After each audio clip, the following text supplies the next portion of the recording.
Je vais maintenant vous présenter le tubage flexible en inox. Alors, il y a deux types de tubage. En fait, il en existe plusieurs niveau qualité. Dans la qualité des inox, donc les inox 304, 316, à savoir donc un inox 304, nous avons décidé de ne pas les vendre, bien qu'ils soient autorisés, ne rouille pas au contact de l'eau, par contre, dans le temps, serait attaqué par l'acidité des fumées et viendrait assez rapidement à se percer. Donc à changer. Alors c'est vrai qu'un flexible n'est pas très onéreux, cela dit, il faut toujours remonter sur le toit, l'enlever, s'en débarrasser, en racheter un autre, en remettre. Pas toujours nécessaire. Il y a donc au-dessus la qualité d'inox 316 L99, qui sont donc des inox traités avec de différents additifs ou autres minéraux qui résistent à l'acidité des fumées. Donc c'est cette gamme-là que nous vendons, le L99. Il y a ensuite donc deux types de flexibles. Il y a le flexible simple pot et le flexible double pot. Alors là, il y a beaucoup de confusion parce que quand on parle de simple et double, beaucoup de personnes pensent que l'inox et le double est isolé. Non, non, il n'existe pas, je dis bien pour la fumisterie, pas l'évacuation de chaleur ou des hôtes ou la VMC. Pour la fumisterie, il n'existe pas donc de conduit isolé flexible inox. Donc, quand utilise-t-on le flexible? Ce sera pour retuber un tubage existant. On va parler de boisseau, ou on va parler de cheminées traditionnelles maçonnées. Il est donc maintenant obligatoire de les retuber. Le montage est relativement simple. Vous avez une couronne enroulée, relativement légère sur l'épaule. Vous sécurisez, montez sur le toit. On va conseiller donc à l'extrémité de percer deux trous, mettre une corde environ 1 mètre plus long que la totalité du tubage, et puis un petit lest. Du coup, une personne sur le toit déroule la couronne avec la corde et le lest. Une personne en bas prend la corde et puis donne des petits à-coups de manière à ce qu'elle descende bien, surtout si vous avez très peu d'espace dans le conduit. Et puis ensuite, il y a les connexions donc, que je vais vous montrer. Petite astuce, ce serait de prendre une cisaille ou un couteau, ou quelque chose comme ça, et faire une petite découpe tous les 2-3 cm, et à la tenaille ou à la pince, recourber à l'intérieur, de manière, au lieu d'avoir quelque chose de très tranchant et pas toujours très bien fini, avoir des bords ronds qui n'auraient pas tendance à se prendre, à essayer de se prendre contre les parois du boisseau ou autre. Je vous conseille aussi d'essayer de vérifier que le boisseau a été bien monté, ou votre cheminée. C'est-à-dire que si ça a été monté un petit peu rapidement, et que entre deux éléments, il y a des boudins, des rejets de mortier, ça peut faire blocage. Alors l'astuce serait d'essayer de trouver un tube PVC, souvent d'évacuation du même diamètre, de l'enfiler et de voir s'il n'y a pas de blocage, ou alors de donner un gros coup et de le casser. Différence donc entre le simple pot et le double pot. Le simple pot est une spirale agrafée par l'intérieur, donc les agrafes sont assez rugueuses, auraient tendance à retenir plus les flocons de carbone qui, au bout de quelques temps, combinés avec les résines des éléments de combustion et l'humidité ambiante, voire la condensation, vont former un genre de goudron qu'on appelle communément la suie ou le bistre. Quand vous êtes, alors autre problème, donc problème potentiel avec ce conduit, donc il est plus fin, mais les agrafes étant apparentes, ce qui peut se passer déjà, il faut être très précautionneux quand on fait le ramonage, donc ne pas utiliser un hérisson en métallique mais un hérisson en nylon, et y aller vraiment doucement, a fortiori s'il y a un petit dévoiement, parce que sinon si on y va fort et qu'on se prend dedans, on désagrafe l'ensemble, ça part en tortillon, on ne peut pas le réparer, il faut le jeter.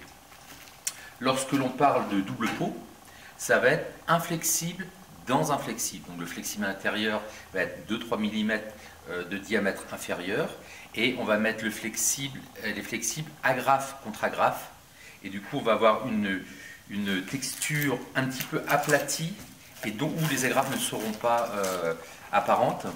Là, je ne sais pas si vous pouvez le voir. Hop, on a quelque chose de relativement lisse, donc qui ne va pas retenir à l'excès les résidus, qui permettra au condensat de bien s'écouler, double matière, donc double épaisseur, et pas de risque de dégrafer au moment de l'entretien. Donc, étant donné que tous les autres éléments de finition, le raccord du rigide vers flexible, les plaques de finition basse, haute, chapeau, etc., sont communs aux deux, regardez bien la différence de prix entre le simple et le double, parce qu'on n'est vraiment pas au double du prix. Donc, je pense que le jeu en vaut la chandelle de mettre un petit peu plus d'argent, d'investir un petit peu plus pour retuber de manière pérenne votre installation, au lieu d'avoir toujours peur que de l'abîmer lors de l'entretien et d'avoir à tout recommencer. Donc, je vais vous expliquer comment donc, mettre le tuyau dans le conduit. En France, puisqu'on a également un magasin sur la Belgique et c'est le même film là que je fais, en France, généralement, les conduits s'arrêtent juste sous le plafond.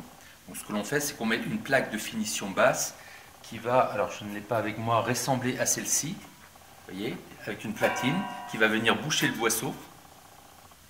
Et vous allez rentrer par-dessous votre rigide, tel que celui-ci. Et puis par-dessus, vous allez mettre un élément de liaison, tel que celui-ci. Donc, où la partie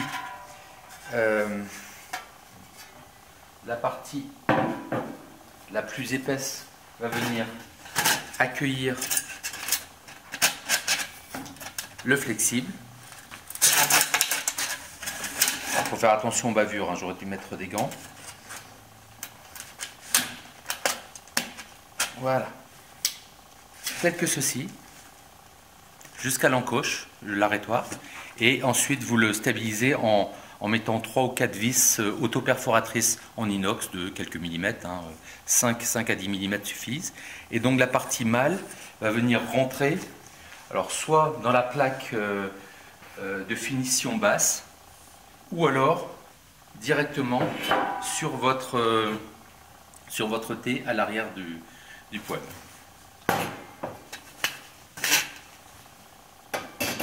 Voilà, comme ceci.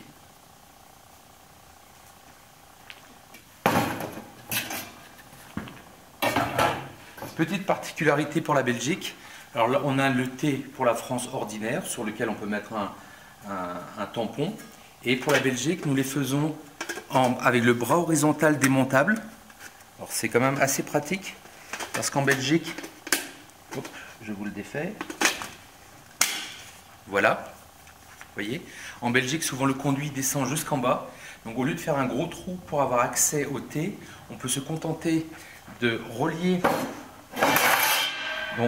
l'ensemble du flexible avec le raccord rigide, on dit bien en bas, hein, sans effumer, vers flexible, sur ce T, tel que ceci. Vous descendez l'ensemble dans le tuyau. Vous ne faites uniquement dans le boisseau qu'une percée du diamètre donc du conduit. Et ensuite, à l'intérieur de la maison, vous n'avez plus qu'à réemboîter, resolidariser l'ensemble et vous avez une finition toute propre. Donc, petit accessoire relativement facile. En haut, vous allez également terminer par une plaque de finition haute qui va être similaire à la plaque de finition basse mais qui n'aura pas d'encoche pour recevoir le rigide. Et par-dessus, vous fixerez avec une vis soit un chapeau chinois, donc traditionnel, ou alors un chapeau anti-refoulement, tel que celui-ci. Alors celui-là est assez pratique parce qu'il y a une petite vis papillon qui vous permet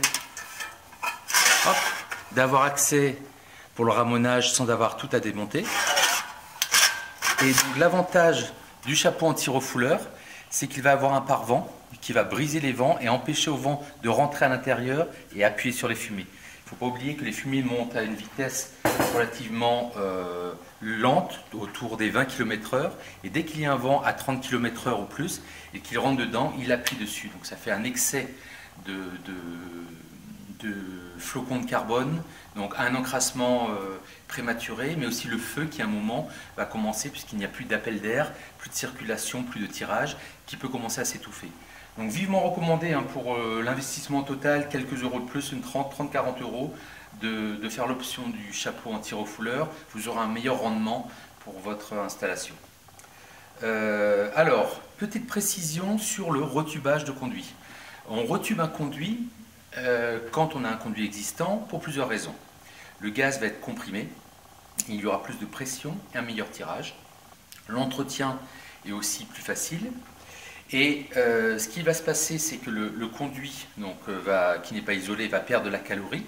Les calories vont chauffer l'air ambiant dans le conduit et cet air chaud, puisqu'on aura fermé le haut et le bas, va faire comme une enveloppe isolante, garder les gaz chauds et la différence entre le froid extérieur et la température des gaz va faire ce qu'on appelle un delta et qui va créer, avec la hauteur à partir de 4 mètres, une dépression, une aspiration, ce qui vous fera un bon tirage. Si vous oubliez, si vous ne fermez pas le haut, ce qui va se passer, c'est que les calories vont se dégager, donc vont partir par le haut dans l'air, les gaz vont se refroidir, le delta va diminuer, il y aura moins de différence et donc moins d'aspiration. Il est vivement conseillé de garder les gaz le plus chaud possible. Donc deux possibilités pour la plaque de finition haute, soit vous l'achetez toute faite, alors là j'ai un modèle suédois et belge qui est plus petit puisque les boisseaux sont plus petits, mais la vôtre fera 30 par 30 qui est la taille d'un boisseau traditionnel. Si vous aviez un double boisseau donc, qui va faire 30 par 50 il me semble, vous pouvez demander à ce que nous vous fournissions une plaque plus grande. Donc on peut vous le faire sur mesure et le faire exactement à dimension de votre boisseau. Le plan B, sinon, ça va être d'utiliser une plaque soit de métal si vous bricolez un petit peu, que vous avez du métal et les outils pour le couper, soit une plaque de Fermacell qui va être un petit peu comme du placo, mais avec des fibres, du ciment et ne va donc résister et au feu et à l'humidité. Et vous le coupez à mesure de votre sortie de cheminée et vous détaillez juste le diamètre, faites ressortir le tube et maintenez le tout par une bride araignée. Donc ça va être une bride, un cerclage avec 3 pattes que vous coupez à mesure et que vous fixez. Voilà, donc le flexible très simple. S'il y a des questions, si j'ai oublié d'aborder un point, n'hésitez pas à nous appeler. Donc sur la page d'accueil, vous avez un numéro en 09, c'est un appel retransmis par voie IP, donc ça ne vous coûte pas plus qu'un appel local. Il y aura toujours un technicien pour vous accompagner dans le projet ou répondre à vos questions. À bientôt.